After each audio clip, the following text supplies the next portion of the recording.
Excuse me, I am looking for someone. Rachel and Daniel met on a Oh, who warm are you spring looking for? afternoon in 2003 at a youth conference in Nashville, Tennessee. Rachel was 22, shy but radiant, the kind of woman people called an old soul. Daniel, 27, was the rising star of the ministry world. He had a smile that made people feel safe, sermons that could bring a room to tears, and a way of talking that made everyone believe he was destined for something great. Rachel grew up in a small, quiet family in Macon, Georgia. She dreamed of a steady life, one where Sundays were filled with hymns, children's laughter, and roast chicken after church. When Daniel approached her that day, asking, "Would you mind joining us for lunch after service?" she felt something she couldn't explain. It was like God had whispered, "This is the one." Within a year, they were married. The wedding was held in a little white chapel just outside of Atlanta.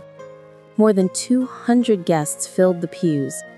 Daniel's best friend said during his toast, "These two will move mountains together." Rachel wore a lace gown her grandmother sewed by hand. Daniel cried when she walked down the aisle. They settled in the suburbs of Atlanta, where Daniel became the lead pastor of Grace Haven Baptist Church. The church grew fast. Young couples loved Daniel's energy, older members admired his vision, and everyone adored Rachel. She taught Sunday school, hosted women's prayer nights, and was known for bringing warm banana bread to church potlucks. Their house on Willow Creek Lane was the kind neighbors waved to when passing by. A white picket fence, swing set in the backyard, Christmas lights in December. It looked like a picture out of a Hallmark movie. Their first child, Emma, was born 2 years later. Then Noah. Then little Grace. Rachel loved motherhood. She believed their life was blessed because they had built it on faith. Every night, she and Daniel prayed together, sometimes on the back porch with crickets chirping in the background. She trusted him completely. But while everything looked perfect, tiny cracks were beginning to form. Breaking Heart, Chapter 2. Cracks in the Foundation. It started subtly around 2010. Daniel began traveling more. He said it was for pastoral leadership retreats in Charlotte, North Carolina. He'd hug Rachel tightly before leaving, say a prayer with the kids, and promise to call every night. But over time, those calls got shorter, less tender. Sometimes they didn't come at all. Rachel brushed it off at first. Pastors are busy, she told herself. She wanted to be supportive, not suspicious. But she started noticing the way he smelled different when he came home. A new cologne, more Goodbye. expensive suits. Wait. His phone always face down on the table. On their 10th anniversary, Rachel planned a surprise dinner at their favorite Italian restaurant. She wore a red dress Daniel once said he loved. She waited an hour before getting a text. "Sorry, love, emergency church meeting. Rain check?" She ate alone that night, watching couples laugh around her. It was the first time she felt a quiet ache of doubt. Friends told her, "You two are the strongest couple we know." She smiled and nodded, never letting the world see the storm growing in her heart. But at home, she felt the distance. The warmth was fading. A Suspecting Eye, Chapter 3, The Discovery. One night in February 2014, Daniel rushed out for a conference call and forgot his iPad on the kitchen counter. Rachel sat at the table, hands trembling. She wasn't the kind to snoop, but something inside her whispered, "Look." She typed in their wedding anniversary as the passcode. It opened. What she saw next made her knees weak. Dozens of photos, a woman she didn't recognize, a boy, 4 years old, who looked so much like Noah it made her gasp.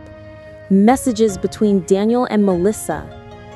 "Can't wait to see you and our little man. You're my world, baby. I hate leaving Charlotte." Rachel's world blurred. Her heart pounded so hard she thought she might faint. She drove for hours that night, down empty highways, tears streaming, gripping the steering wheel. She didn't tell a soul, not even her best friend Clara, for weeks. Instead, she quietly gathered everything. Screenshots, bank records, hotel bookings. She even found an insurance policy with Melissa and the child listed as dependents. It wasn't just an affair, it was a whole second life. Lightning Bolt, Chapter 4. The Confrontation and Fallout. When she finally confronted Daniel, it was a cold March evening. The kids were asleep. Rachel stood in the kitchen, iPad on the counter, her hands steady now. She said, "I know." He froze. "Know what?" She opened the gallery, his face drained of color. How long? She whispered. He couldn't answer. That night, years of faith, love, and loyalty cracked like thin glass. Daniel begged, he cried, he swore he'd end it. But Rachel's silence was louder than any sermon he'd ever preached. The next morning, she filed for divorce. When the news reached the church, it was like a bomb went off. Grace Haven Baptist Church split down the middle. Some blamed Daniel, some blamed Rachel for not praying harder. Others refused to believe it was true. Meanwhile, in Charlotte, Melissa discovered the truth too. She Googled Daniel's name one night and saw the divorce filing. She packed up her son and left him. Within a single week, Daniel lost both families. Gavel, Chapter 5. The Custody Battle and Healing. Divorce in Fulton County was messy. Rachel sought primary custody, Daniel fought for joint custody. Their lawyers clashed like fire and water. The church community buzzed with gossip, and every hearing felt like another wound reopening.